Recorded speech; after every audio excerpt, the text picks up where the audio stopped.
आज Doubtnut app download करें। Doubtnut पर अपने सभी गणित, रसायन विज्ञान, भौतिक विज्ञान और जीव विज्ञान के डाउट्स का करो सफाया। बस प्रश्न की फोटो खींचो, एक ही प्रश्न को क्रॉप करो और तुरंत वीडियो सोल्यूशन पाओ। अभी डाउनलोड करें। नमस्कार बच्चों, दिए गए प्रश्न में एक अभिकथन और दूसरा तर्क है। तो अभिकथन कह रहा है कि परावैद्युत का ध्रुवण का अर्थ मतलब परावैद्युत के अंदर धनात्मक तथा ऋणात्मक आवेशों का निर्माण है, और तर्क यह दिया जाता है कि इस प्रक्रिया में मुक्त इलेक्ट्रॉन निर्मित होते हैं। तो चार विकल्प दिए गए हैं कि अभिकथन और तर्क दोनों सही है तथा तर्क अभिकथन की सही व्याख्या करता है। दूसरा कि अभिकथन और तर्क दोनों ही सही है लेकिन तर्क अभिकथन की सही व्याख्या नहीं करता।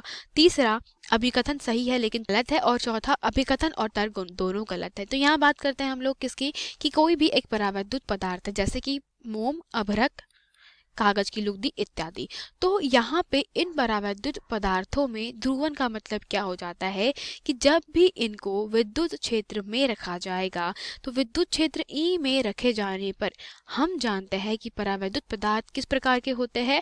इनमें दो प्रकार के अणु रहेंगे, या तो ध्रुवीय अणु होते हैं या अध्रुवीय अणु होते हैं। तो अगर कोई भी ध्रुवीय अणु है जैसे कि हमारे पास में H2O है, तो इन ध्रुवीय अणुओं में क्या पाए जाते हैं, इनके धनावेशों और ऋणावेशों के केंद्र संपाती नहीं होते, और अध्रुवीय अणुओं के धनावेशों और ऋणावेशों के केंद्र संपाती होते हैं।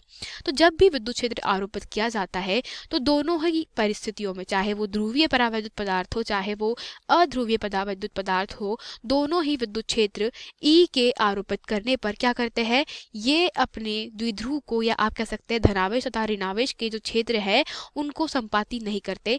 आप कह सकते हैं कि जैसे अध्रुवीय पदार्थ जो होता है उनमें क्या होता है, धनावेश और ऋणावेश के केंद्र एक जगह पे होते हैं। तो जब विद्युत क्षेत्र में आरोपित किया जाएगा तो इसमें धन अलग हो जाएगा, ऋण अलग हो जाएगा। इसी प्रकार से ध्रुवीय अणुओं में भी धन और ऋण तो पहले से ही अलग होते हैं। तो जैसे ही क्षेत्र में बिठाएंगे इनको तो क्या होगा कि ध्रुवीय अणुओं के अंदर के जितने भी द्विध्रुव है वे सब के सब विद्युत क्षेत्र ई के समांतर हो जाएंगे, कुछ इस प्रकार से। तो यहाँ पे आप कहेंगे कि आपके पास में सभी के सभी जितने भी अणु हैं परावैद्युत पदार्थ के वो कैसे हो जाते हैं, ध्रुवित हो जाते हैं, जहाँ पे इनके धनावेश और ऋणावेश के क्या मिल जाते हैं, अलग अलग केंद्र प्राप्त होते हैं। अतः यहाँ पर हमें धनावेश और ऋणावेश प्राप्त होते हैं ध्रुवण के कारण, है ना, ध्रुवण के दौरान। अब बात करते हैं किसकी, कि हमारे पास में क्या इस प्रक्रिया में मुक्त इलेक्ट्रॉन निर्मित होते हैं। चूंकि ये एक द्विध्रुव है जहाँ पर हमारे पास में हमारे आवेशों के केंद्र जो है वो सिर्फ अलग अलग होते हैं, ना कि आवेश अलग अलग होते हैं। तो हम कह सकते हैं यहाँ पर कि मुक्त इलेक्ट्रॉन हमें प्राप्त नहीं होते। तो मुक्त इलेक्ट्रॉनों के लिए हम कहेंगे ये कथन गलत है। अब ये कथन सही है और तर्क गलत है। अतः प्रश्न क्रमांक हमारा ये जो है इसके अंदर सही जो उत्तर हो जाएगा वो रहेगा विकल्प क्रमांक 3। धन्यवाद। कक्षा 6 से 12वीं से लेकर नीट, IIT, JEE वो एडवांस के लेवल तक 1 करोड़ से ज्यादा छात्रों का भरोसा। आज ही डाउनलोड करें डाउटनेट ऐप या व्हाट्सएप करें अपने सारे डाउट्स 8400 400 400 पर।